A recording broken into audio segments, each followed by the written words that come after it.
오늘 묵상하여 함께 나눌 말씀은 시편 52편 1절에서 9절입니다.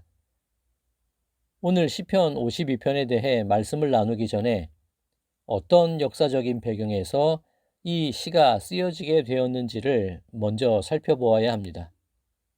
오늘 시편에는 표제어가 붙어 있는데 다윗의 마스길, 인도자를 따라 부르는 노래, 에돔인 도액이 사울에게 이르러 다윗이 아히멜렉의 집에 왔다고 그에게 말하던 때에 라고 되어 있습니다. 다윗의 마스길은 다윗의 교훈 정도로 이해할 수 있습니다. 그리고 몇 사람의 이름이 기록되어 있는데 다윗과 사울 왕에 대해서는 따로 설명을 드리지 않아도 될 것 같고요. 에돔인 도액과 아히멜렉이 누구인지를 살펴보아야 하는데 이와 관련된 내용은 사무엘상 21장과 22장에 기록되어 있습니다. 도액은 에돔 사람으로 사울 왕의 가축을 도맡아 기르던 목자장이었습니다. 도액은 당시 높 지역의 제사장이었던 아히멜렉의 집에 머물고 있었습니다. 그러던 어느 날 사울 왕을 피해 도망가던 다윗이 제사장 아히멜렉을 찾아와서 먹을 것과 싸울 만한 무기를 달라고 요청을 했습니다. 아히멜렉은 하나님께 드렸던 떡인 진설병과 골리앗의 칼을 다윗에게 건네주었습니다. 그런데 이를 지켜보던 도액이 그 사실을 사울 왕에게 알리게 됩니다. 분노한 사울 왕은 반역을 꾀하는 다윗을 도왔다는 이유로 아히멜렉을 죽이라고 명령합니다. 하지만 하나님의 제사장을 죽이기 싫어한 호위병들은 그 명령을 듣지 않았습니다. 그러자 사울 왕은 도액에게 제사장을 죽이라는 명을 다시 내렸고 도액은 제사장 아히멜렉을 비롯해서 하나님을 섬기는 일을 하던 85명의 사람을 죽이고 높 지역의 사람들을 죽이는 끔찍한 일을 저지릅니다. 이때 제사장 아히멜렉의 아들 중 한 명인 아비아달이 간신히 목숨을 건지고 다윗에게 피신하게 됩니다. 다윗은 그 모든 일이 자신 때문에 일어난 것이라며 아비아달을 보호하기 시작합니다. 시편 52편은 이와 같은 배경 속에서 쓰여졌습니다. 이 이야기 속에는 크게 두 부류의 사람이 있는 것을 볼 수 있습니다. 하나는 세상 권력의 정점에 서 있는 사울 왕과 그 권력에 의지해서 위세를 떨치고 있는 도액이 있습니다. 다른 하나는 하나님만을 의지하는 다윗, 그리고 비록 도망자의 불안한 신분이지만 다윗을 자신의 피난처로 선택한 아비아달이 있습니다.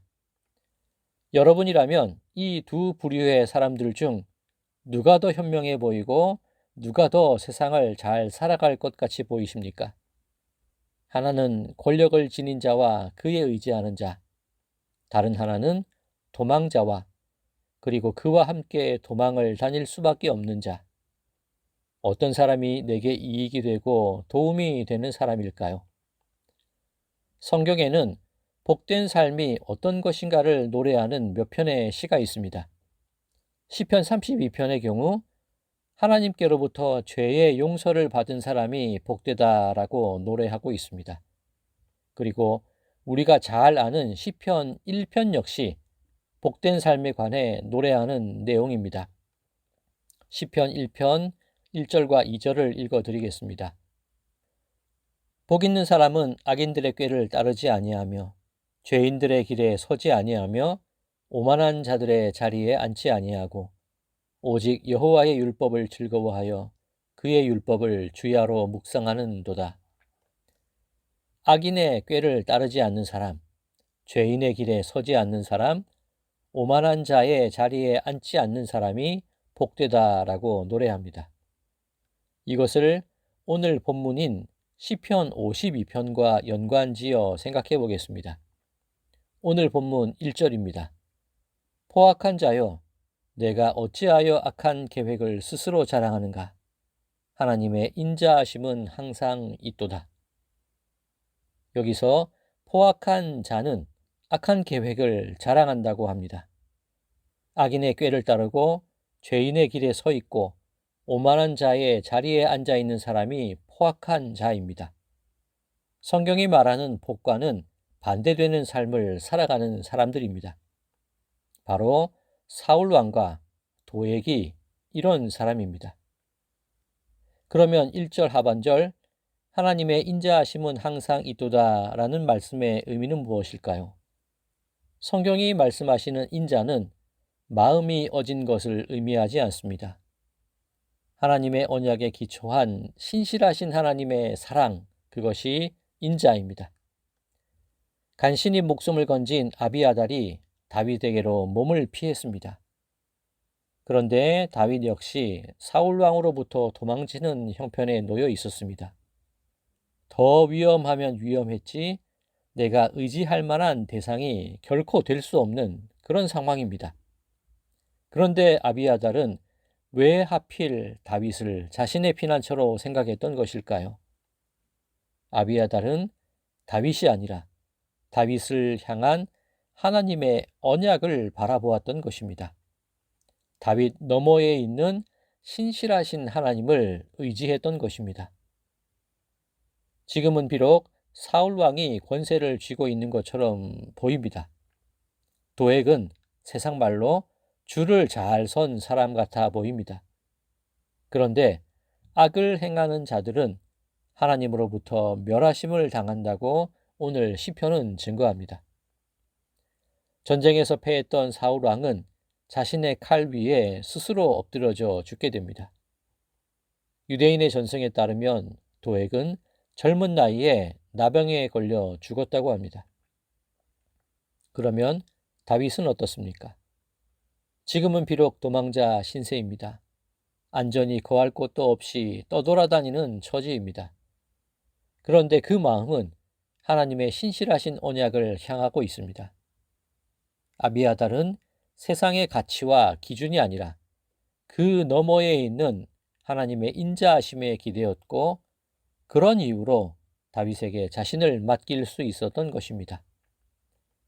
가뭄에 메마른 가지처럼 보이지만 그 뿌리는 시냇가에 심겨진 나무같이 하나님의 영원한 언약에 있었기에 철을 따라 열매를 맺는 푸른 감람나무같이 풍성해질 수 있는 것입니다.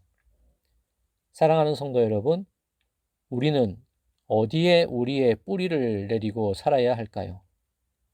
재물의 풍부함에 의지하거나 자기 꾀로 일어서려는 자들은 하나님께서 그들의 삶의 뿌리까지 송두리째 뽑아버리실 것입니다. 하지만 하나님의 인자하심을 영원히 의지하는 이들은 푸른 잎사귀가 마르지 않고 철 따라 열매 맺는 삶을 살아가게 하실 줄 믿습니다. 바라기는 하나님의 인자하심에 의지함을 통해 복 있는 자로 살아가시는 모든 분들의 삶이 되시기를 주님의 이름으로 간절히 축원드립니다. 사랑과 은혜가 많으신 하나님 아버지, 하나님의 말씀에 우리의 뿌리를 깊이 내리기 원합니다. 푸른 감람나무 같이 하나님의 인자하심을 영원히 의지하기 원합니다. 말씀으로 우리를 먹이시고 인자와 긍휼로 우리를 지켜주시어 온전한 하늘의 복을 누리는 인생이 되도록 은혜 더하여 주시옵소서. 예수 그리스도의 이름으로 간절히 기도드리옵나이다. 아멘.